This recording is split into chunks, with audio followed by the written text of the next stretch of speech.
para a nossa edificação nesta manhã de domingo.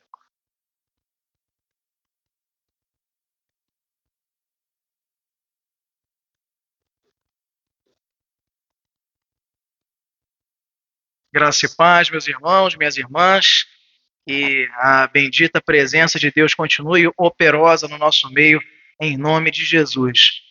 Mais uma manhã para agradecermos ao Senhor, que já é uma tradição nesta igreja, onde separamos um dos domingos de novembro para, então, rendermos graças ao Senhor. Que, na realidade, como já dito no curso dessa liturgia, é muito pouco, é muitíssimo pouco perante todas as bênçãos que da parte de Deus nós temos recebido, porque Ele é longânimo, Ele é infinito em misericórdias e tem sido bondoso em todos os momentos, até mesmo quando você e eu não merecemos.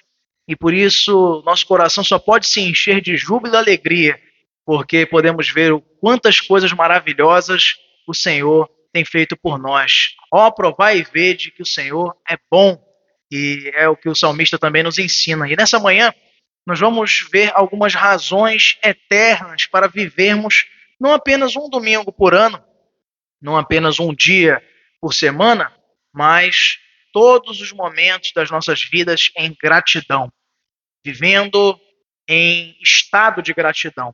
E eu quero convidar sua atenção para o texto da palavra de Deus que se encontra no livro de Salmos, capítulo número 100, versos de 1 até o verso número 5.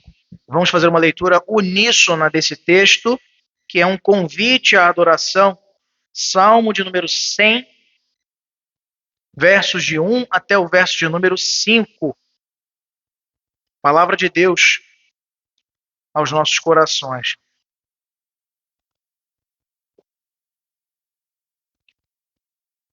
Salmo 100, de 1 a 5. Vamos ler todos juntos em uma só voz. Celebrai com júbilo ao Senhor todas as terras. Servi ao Senhor com alegria. Apresentai-vos diante dele com cântico. Sabei que o Senhor é Deus. Foi ele quem nos fez e dele somos. Somos o seu povo e rebanho do seu pastoreio. Entrai por suas portas com ações de graças e nos seus átrios com hinos de louvor. Rendei-lhe graças e bendizei-lhe o nome, porque o Senhor é bom, a sua misericórdia dura para sempre e de geração em geração a sua fidelidade. Vamos orar nesse momento. Nosso Deus, nosso Pai Celestial, em nome de Cristo Jesus, nós queremos te pedir a tua instrução e que a tua mensagem nesse momento seja comunicada eficazmente aos nossos corações. Nos usa, Senhor, nesse momento, apesar das nossas limitações, para que a tua palavra encontre, Senhor, guarita, encontre morada nos corações de cada um dos nossos irmãos, a começar por mim, e que possamos sair nesta manhã da tua casa com o nosso coração cheio de ti e com a nossa mente, Senhor, totalmente e inteiramente convicta de que devemos tudo que somos e temos a ti, Senhor, porque das tuas próprias mãos é que te ofertamos. É isso que te pedimos em nome de Jesus. Amém e amém. Meus irmãos, esse é um dos salmos talvez mais utilizados pela igreja, na história da igreja, para músicas. Como outros também, muitos outros salmos que belíssimos em suas poesias e construções também de rimas e dentro da própria questão da poesia judaica, nos rememoram os grandes feitos de Deus e nos mostram tantos e tantos motivos para agradecer. Não é esse o único salmo que nós poderíamos escolher para hoje refletirmos sobre o nosso dever de gratidão. Mas o Salmo 100, que é também conhecido em latim como Jubilate ou Jubilai, porque ele já começa a celebrar com júbilo ao Senhor, ele é a conclusão de um grupo de salmos de homenagens e que se dirigem a Deus como Rei. Esse grupo de salmos começa no Salmo 93 e vai até este salmo, que é o Salmo de número 100. E, portanto, tirando o Salmo 94, que no meio do caminho não faz parte dessa sequência de raciocínio de celebração, de júbilo, esse Salmo 100 encerra essa sequência, a conclusão desse cancioneiro de ações de graças. São os salmos reais, salmos de júbilo ao Rei, que é Deus. E desse modo, o Salmo 100, então, é a conclusão sublime de um grande festival de adoração ao nome do Senhor. Esse salmo também, meus irmãos, é um salmo singular, porque é o único salmo dos 150 salmos da nossa Bíblia que carrega o título de Salmo de Ações de Graças. Como eu disse antes, temos outros salmos que também, em seu conteúdo, nos mostram e demonstram que também possuem o interesse de render graças ao nome do Senhor. Poderíamos aqui citar vários, mas precisamente é o único, este Salmo 100, que possui este título, Salmo de Ação de Graças. Isso é muito notável. E obviamente que isso não quer dizer que seja um único salmo, como já falamos, mas, de fato, expressões de gratidão e exortações à adoração coletiva a Deus são constantes neste livro, especialmente, que é o livro dos Salmos. O Salmo 107, por exemplo, ele é o salmo de abertura do livro 5, e é um desses salmos de ações de graças, embora não tenha esse título. O versículo 1 desse salmo, Salmo 107, diz: deem graças ao Senhor porque Ele é bom e a sua misericórdia dura para sempre. É sempre com um bom motivo que muitos entoaram esse salmo de número 100, como nós também temos cânticos que fazem referência a esse salmo 100 aqui na nossa igreja. E com muita frequência é o salmo 100 entoado em cultos e celebrações cristãs por toda a terra, porque de fato ele é muito apropriado para estimular afeto, para estimular um sentimento piedoso e devoto ao Senhor em rendição e ação de graças que nos aproxima dele. E se o nosso coração acompanha essas palavras do Salmo, fazemos também das nossas vidas uma verdadeira melodia rendida ao Senhor. Os judeus, que precisamente compilaram esses 150 salmos, porque eram composições, já estudamos aqui na nossa EBD, na igreja, sobre o livro de Salmos, 2 vezes, e nós vimos que os judeus eles foram selecionando esses escritos e poesias sagradas no longo da história, para então reuni-las em 150 capítulos que hoje nós temos o privilégio de termos à nossa disposição para lermos todos os dias. E esse Salmo 100 é um louvor interessantíssimo, porque ele se divide em 2 partes, mas ambas abordam o mesmo assunto: rendição de graças ao Senhor. Os judeus eles diziam que esse salmo foi escrito para ser entoado nas ofertas de ações de graças. Você que vai lembrar rapidamente aí de algumas cerimônias do Antigo Testamento, vai lembrar que você tinha ali alguns tipos de ofertas e holocaustos. Você tinha ofertas de paz, você tinha ofertas que eram de redenção, que eram as ofertas expiatórias, que somente os sacerdotes, sumos sacerdotes poderiam oferecer, e assim sucessivamente. E tinham também ofertas de ações de graças, quando então o servo do Senhor encontrava motivos, e sempre tinha, para render graça ao Senhor, e sacrificava um animal, ou separava alguns elementos da sua colheita. A base aqui, meus irmãos, dessa divisão desse salmo é o louvor que parte do conhecimento de quem Deus é. Mas o conhecimento de Deus precisa sempre nos conduzir a adorá-lo. Essas 2 coisas nos ficam bem claras nesse Salmo de número 100. E ele começa logo, desde o seu versículo 1, com 3 convites para nós. O primeiro é celebrai.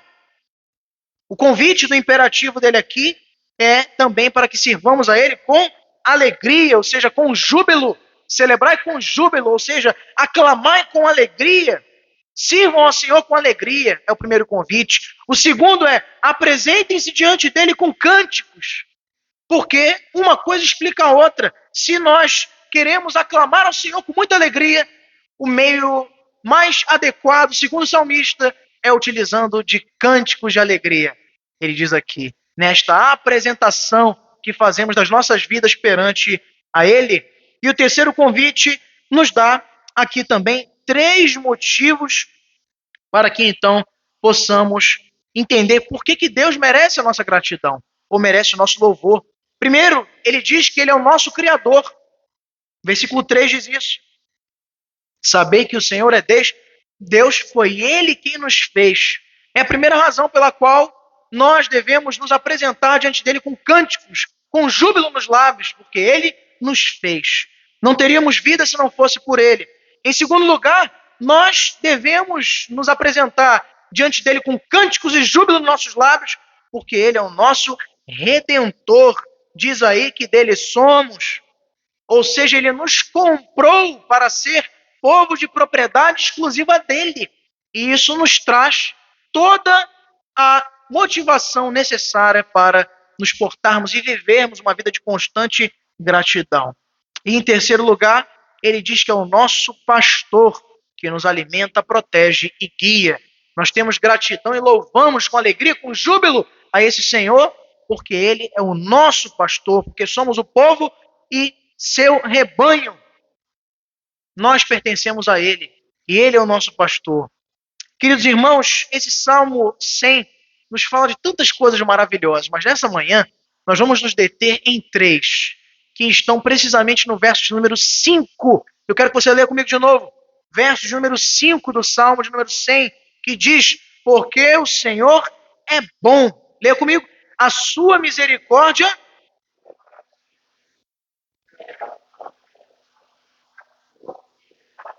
Meus irmãos, esse versículo 5, ele é o último e ele também nos mostra três razões profundas pelas quais precisamos eternamente ser gratos a Deus. Esse versículo 5, na realidade, ele encapsula a essência do caráter divino, quem ele é, nessas três afirmações que ele nos faz, e essas afirmações nos convidam, nos convocam, meus irmãos, a termos uma postura de intensa e constante gratidão. A primeira delas, já está aí projetada, é a bondade infinita de Deus. Nós precisamos ser gratos porque Deus, ele não é um pouquinho bom, ele não é mais ou menos bom, ele não é bom de vez em quando, ele é sempre contínua e infinitamente bom. O Senhor é bom. Essa é a primeira razão para que a nossa gratidão seja sempre presente nas nossas vidas para Deus. É a bondade insondável do Senhor. A sua bondade, meus irmãos, transcende, ou seja, exaspera qualquer compreensão que possamos ter. A pessoa mais boa que você imagine, ela não chega nem aos pés, uma gota da bondade de Deus. É muito mais. E até a sua compreensão sobre a bondade de Deus, ela também não chega nem aos pés do que ela de fato é. É muito maior. Deus é bom, mas ele não é só bom, ele é infinitamente bom. Além de ser bom, Deus é a fonte de toda bondade. Diz Tiago na sua carta que nenhuma boa dádiva procede que não seja de Deus. Ele é o Pai das luzes, é Ele que é a fonte de toda boa dádiva, de tudo que é bom. Mesmo quando nós não compreendemos os seus caminhos, mesmo quando nós não compreendemos as suas decisões, a sua vontade que é concretizada nas nossas vidas, ele continua sendo bom, plenamente bom. Os seus caminhos, bons. A sua bondade, boa. Ele é mais do que bom. Ele é infinitamente bom. Timothy Keller, comentando sobre a bondade de Deus, ele vai enfatizar que a bondade absoluta e incomparável de Deus é um reflexo da sua perfeição e é um reflexo do amor incondicional que tem pelos seus filhos. Timothy Keller ressalta que todas as bênçãos que recebemos são expressões da bondade de Deus, mesmo quando não as merecemos.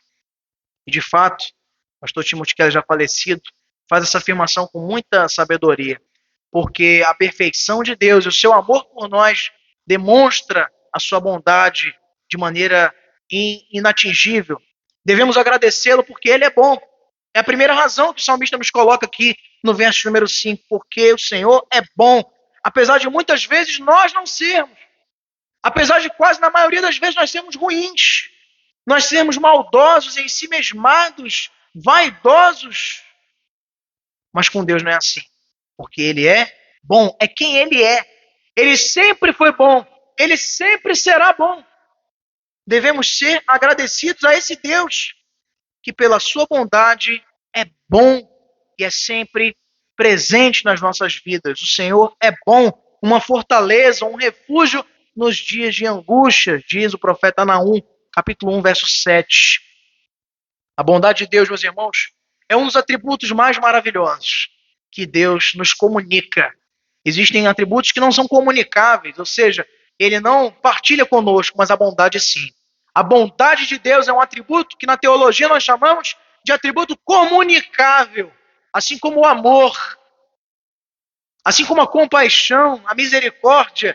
Ele tem esse atributo porque é quem ele é, mas ele divide para que também nós sejamos, na nossa parcela de finitude e limitações, parecidos com ele.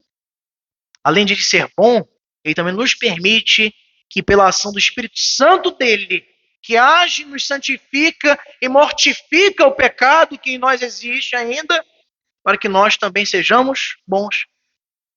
E só somos porque ele é, e porque ele quis que nós fôssemos. A bondade de Deus é um atributo central na natureza de Deus. Revela e expressa o caráter amoroso, compassivo, generoso de Deus. Teologicamente, a bondade de Deus é a expressão do seu amor incondicional, da sua benevolência para com o homem e a mulher. Essa bondade não está condicionada às circunstâncias, e por isso a sua bondade é infinita, porque geralmente nós somos bons quando também nós somos objeto de bondade. Quando alguém é bom conosco, nós somos bons também com essa pessoa. Não é assim que acontece, infelizmente, mas Deus não funciona assim. Deus não age assim. Ele é bom mesmo quando somos maus. A bondade divina é manifestada de várias formas. Deus manifesta a sua bondade na criação, provisionando, mantendo e sustentando tudo o que há.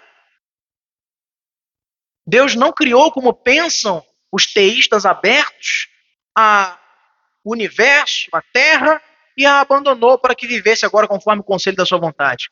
Isso não está na Bíblia. Isso não está de acordo com o ensino que procede das Sagradas Escrituras.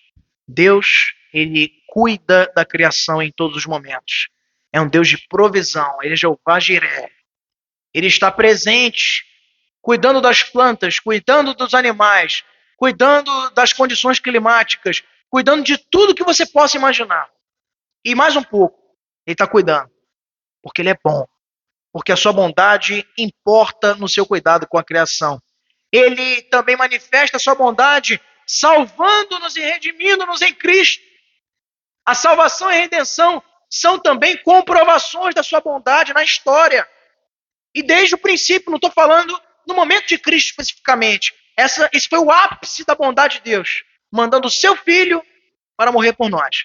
Mas lá no Éden, quando ele aplica uma pena para os nossos primeiros pais, ele também, não é, dá roupas para que eles se vistam, roupas de peles de animais, sacrificando ali o primeiro animal para simbolizar o derramamento de sangue pelo pecado que cometeram. E ele faz isso porque os ama e deseja que se salvem. Deus manifesta também a sua bondade para conosco em sua misericórdia e graça. Se você for olhar, meu irmão, quantas vezes você foi mal esse ano? Estamos chegando ao fim desse ano já. Daqui a alguns dias já estaremos em dezembro. E eu tenho certeza que existiriam muitas coisas para serem mudadas. Eu digo isso para você, não imagine que eu estou com um olhar julgador, dizendo para você, olha, vocês têm que mudar, vocês têm que melhorar. Porque começa por mim. Se eu for olhar para trás, meu ano tem muita coisa que a gente precisa melhorar. Sabe? E Deus, em todos estes momentos, foi misericordioso. Tenho certeza que, como foi comigo, também com vocês. E dessa forma, nós só podemos enxergar a bondade infinita de Deus. Essa relação entre a bondade de Deus e a gratidão é inseparável, meus irmãos. A gratidão é a resposta natural que nós devemos ter para com essa bondade, para com essa misericórdia que não tem fim. A gratidão é a resposta natural. Quando nós compreendemos e experimentamos a bondade do Senhor nas nossas vidas, de fato e de verdade, nós somos levados naturalmente a uma gratidão sincera e profunda.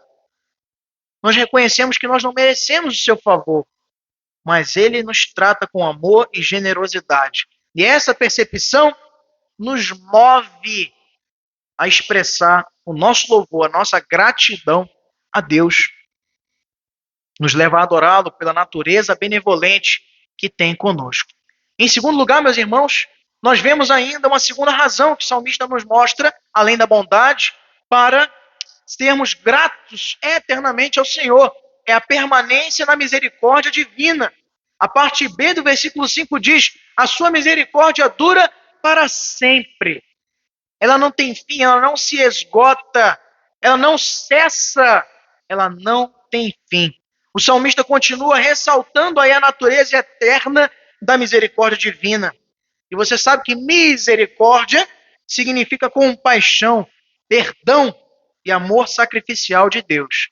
Miséria, que vem de miséria, e cardia, de coração, é um coração miserável, que ainda assim é objeto de louvor. É se miserabilizar em seu coração pela dor, pelo sofrimento alheio. É exatamente o que Deus fez por nós. Não precisando, não tendo uma única razão que não fosse louvor da sua glória, para nos salvar, nos resgatar do inferno e da condenação, ele nos dá o seu Filho, derrama o sangue do seu próprio Filho unigênito, para que nós obtivéssemos a sua graça. E isso mostra a permanência da sua misericórdia. Deus não tem misericórdia em alguns ciclos da história. Ele tem misericórdia em todo o tempo, em todos os momentos. Ele é tardio em irar-se e infinito em misericórdias, diz o salmista também. Compaixão, perdão, amor sacrificial, essa expressão para sempre, que fala da duração dessa misericórdia, destaca a constância, a permanência dessa misericórdia ao longo da história. A segunda razão que nós apresentamos aqui hoje é essa. É a misericórdia infindável.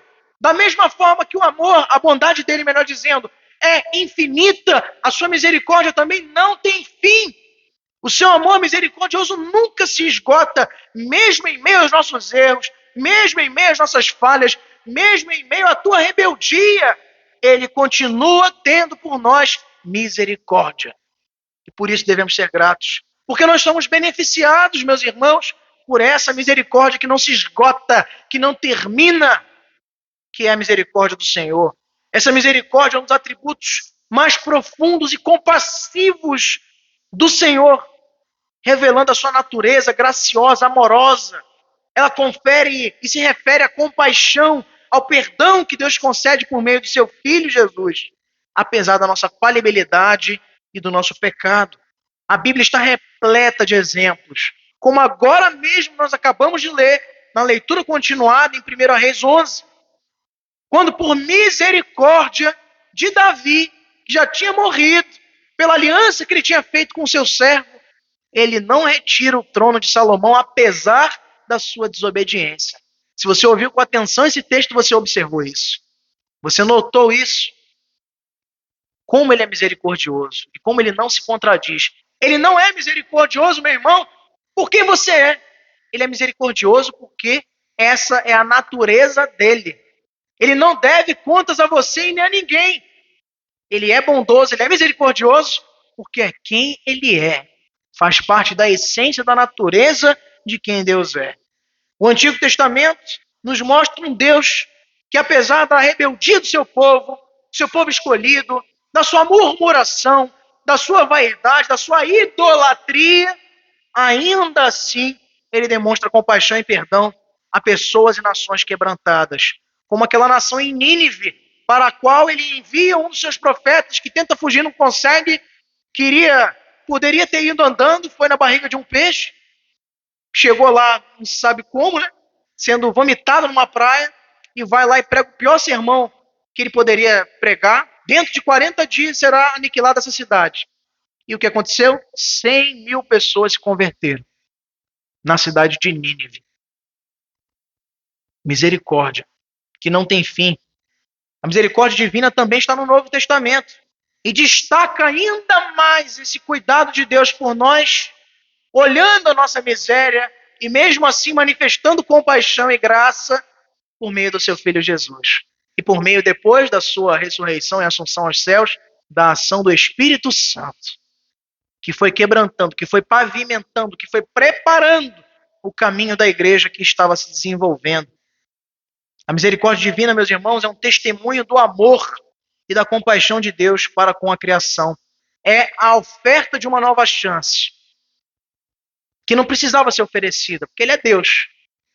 Nos deu uma e já é grande graça já da sua parte para conosco. Mas nos dá outra, e nos dá uma terceira, e muitas vezes a quarta e a quinta, porque você e eu vamos falhar de novo e de novo e de novo, até o Senhor voltar. Infelizmente. Mas, de maneira sincera, quando confessamos esses pecados diante do Senhor, Ele é fiel e justo para nos purificar de toda a injustiça. É o que diz o apóstolo João em sua primeira carta, capítulo 1, verso 9. Nós temos dele misericórdia. E a compreensão dessa misericórdia nos desafia, meus irmãos, a viver uma vida transformada pela graça, praticando essa mesma misericórdia para com os nossos irmãos. Essa é a maior das demonstrações de gratidão que você deve ter para com o Senhor. Amando o teu próximo como a ti mesmo. Manifestando pelo teu vizinho, pelo teu parente, pelo teu amigo, pelo teu irmão na fé, a graça que um dia o Senhor teve contigo, te resgatando sem você merecer. E você também precisa amar sem merecimentos. Essa é a compreensão que tem o verdadeiro crente. Desafiado a praticar a mesma misericórdia que um dia recebeu, compartilhando-a com o mundo ao seu redor e vivendo uma vida de gratidão.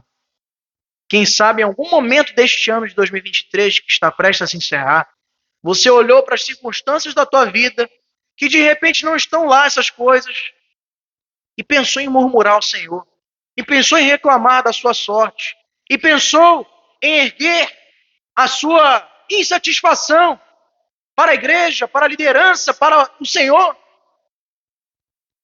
Mas Ele, em todo o tempo, é misericordioso conosco. E não há outro caminho, meus irmãos, que nós possamos ter, enquanto crentes regenerados, que não de render as nossas vidas em gratidão, porque a sua misericórdia permanece. Ela não acaba, ela não tem fim. Tem uma figura muito interessante na teologia paulina que fala sobre a justificação. A justificação pela fé é uma das doutrinas mais importantes da fé reformada. E ela nos ensina que Jesus toma sobre si, como está lá em Isaías 53, o castigo que nos traz a paz. Ele foi moído pelas nossas iniquidades, não é? Transpassado pelas nossas transgressões, e o castigo estava sobre ele, lá na cruz. Mas ele não morreu apenas pelos pecados que você cometeu, comete e cometerá. Tem um crédito que exaspera muito a nossa conta, porque ele foi inteiramente perfeito. E ele, tomando a pena de todo o nosso castigo, o que nos era merecido, ele coloca na nossa conta um crédito muito maior. Por isso que você não tem uma conta certinha. Jesus morreu para satisfazer na vida do Gabriel 99 pecados. Se ele cometeu o 100º, aí já é por tua conta. Expirou o crédito, não é assim.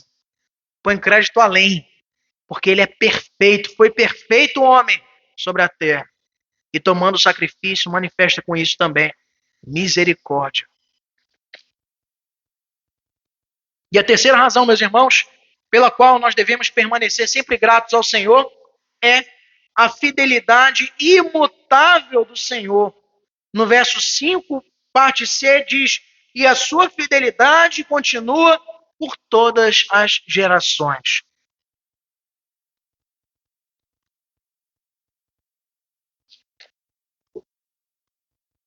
A terceira razão, meus irmãos, é esta: é a fidelidade que não muda, é a bondade infinita, é a misericórdia que permanece e é a fidelidade que não muda. A terceira razão é esta: é a fidelidade incansável de Deus. Ele é fiel em todas as eras. Ele foi fiel com Salomão lá, por causa de Davi, seu servo. E ele é fiel hoje com a Analice, com o Lindomar, com o Kevin, com o presbítero Manuel, comigo e contigo. O Deus de antes é o mesmo Deus de hoje. E a sua fidelidade permanece. Ele é fiel no passado, também é no futuro e no presente. As suas promessas são seguras. São afirmações tão firmes como uma rocha.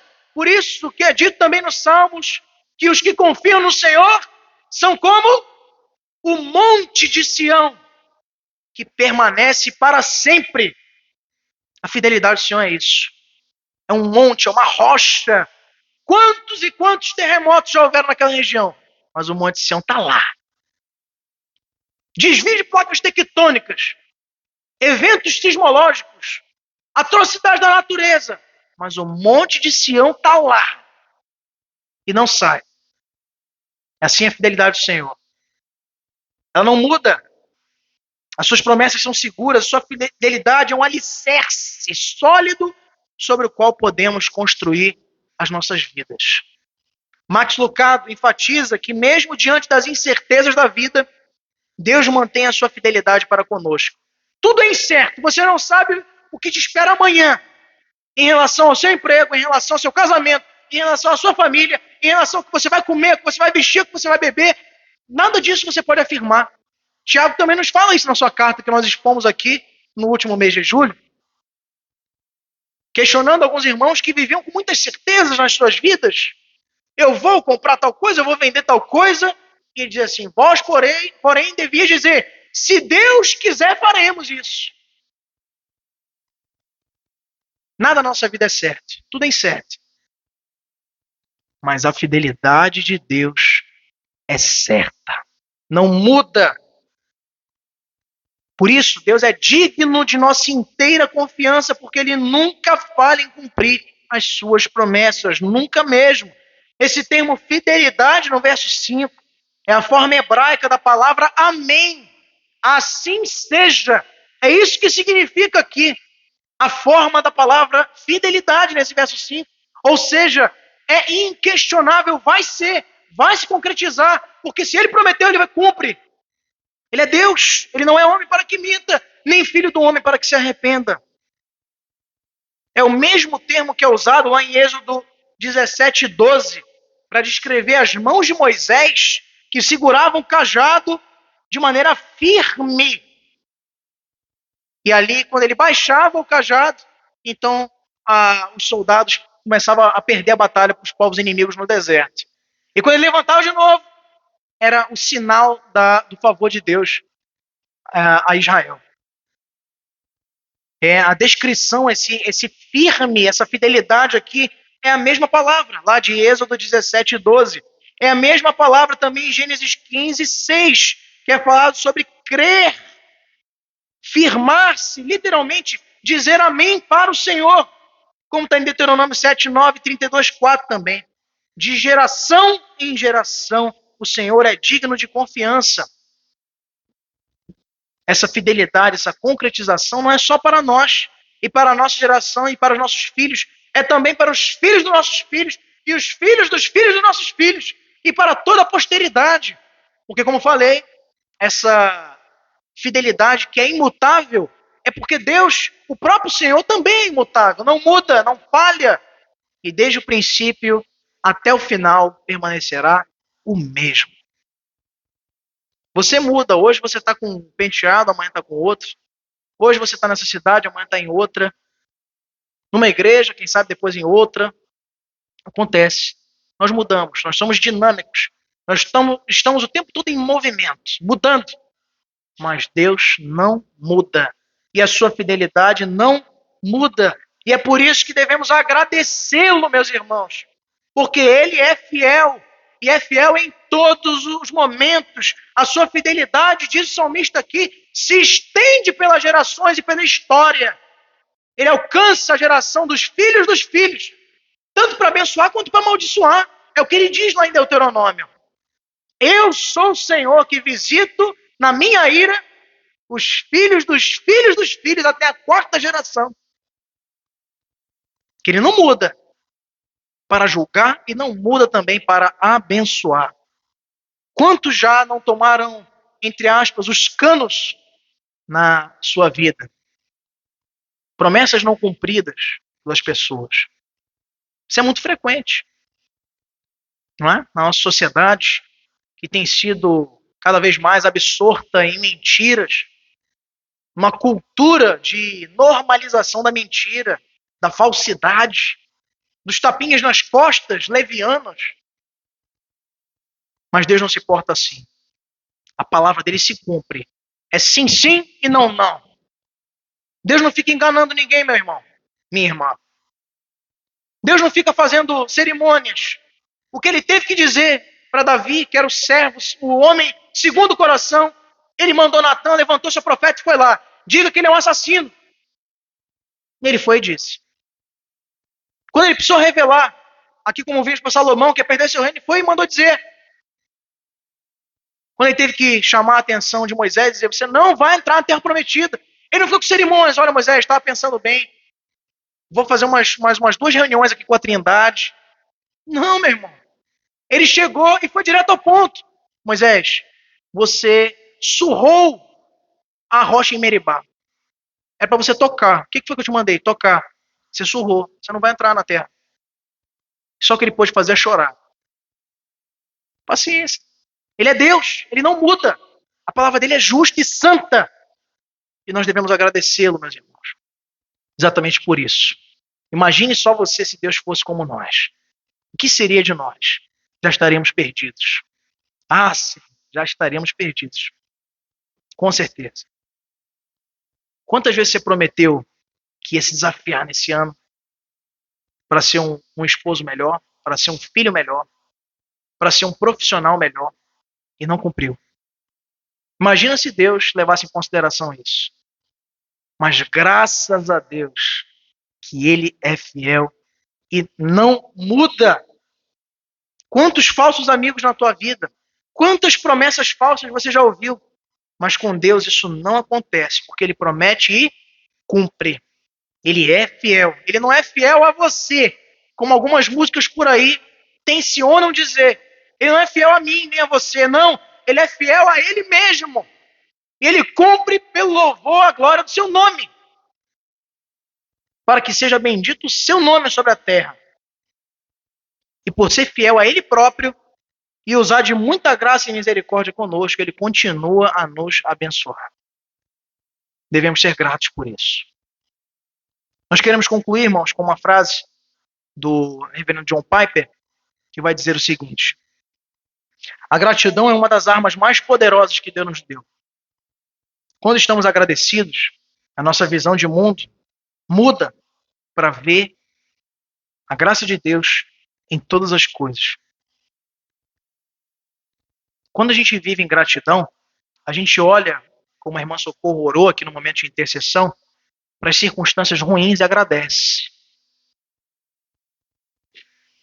Ontem eu estava na igreja presbiteriana de Carmelândia, a pedido do conselho daquela igreja, dos irmãos, para, na qualidade de secretário presbiterial de mocidades, reorganizar aquela amada mocidade daquela igreja e desejosos que façam um excelente trabalho no próximo ano.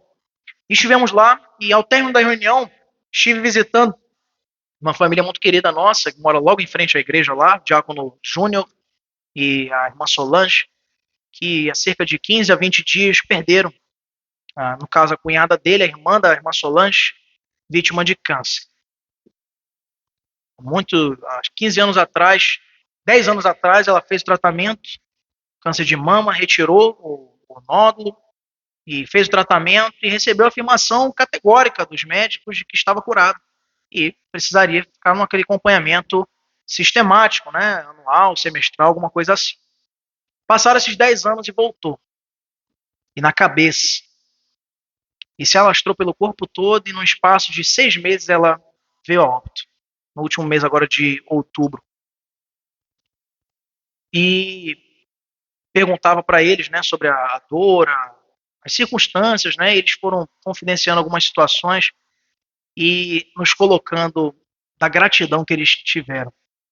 Mas eu fiquei bem, não é, surpreso com essa resposta, porque imaginava que ainda o luto fosse muito grande naquela família. E eles diziam que muitos dos familiares, quase em sua maioria da família da irmã Solange, tanto do diácono Júnior também, não são cristãos, não têm a Cristo. Mas a Ângela, falecida, irmã dela, desde que começou com essa doença, ela se agarrou tanto ao Evangelho. Ela viveu tão dependente da graça de Cristo, que mesmo esse sofrimento inteiro aí dos últimos dias de vida, não chegaram nem perto da alegria que ela teve de um dia ter nascido de novo. Falávamos isso no nosso culto evangelístico ontem em Águas Brancas. A alegria do crente, a confiança dele é tão plena que ele não tem como não ser grato. Porque nem mesmo a morte pode cessar o nosso encontro, o nosso vínculo com Deus. Porque quem crê em mim, disse Jesus, ainda que morra, viverá, porque ele é a ressurreição e a vida. Então nós só podemos ser gratos, meus irmãos. Aqueles irmãos olharam para uma perda tão dolorida e agradeceram. Nós temos que, como John Piper colocou aí, ser movidos pela graça de Deus de tal maneira a em todas as circunstâncias, mesmo nas mais difíceis, enxergar a graça de Deus, porque Ele é fiel em todo o tempo. Que possamos, meus irmãos, nos alegrar na bondade imensurável, confiar nessa misericórdia infinita e descansar nessa fidelidade inabalável do nosso Deus. Que os nossos corações sejam cheios de louvor, sejam cheios de gratidão por causa destas 3 razões eternas que o salmista nos conclama a pensar. Que a nossa adoração seja sempre uma resposta ao caráter imutável e gracioso de Deus, e que possamos viver vidas que reflitam essa gratidão, impactando o mundo ao nosso redor, com palavras de gratidão, com condutas de gratidão, com pensamentos e atos de gratidão.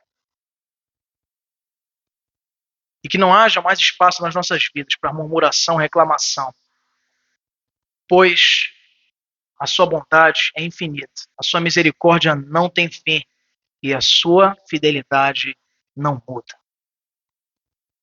Fique de pé nesse momento, vamos orar e cantar um cântico que aplica o que nós acabamos de observar nessa manhã.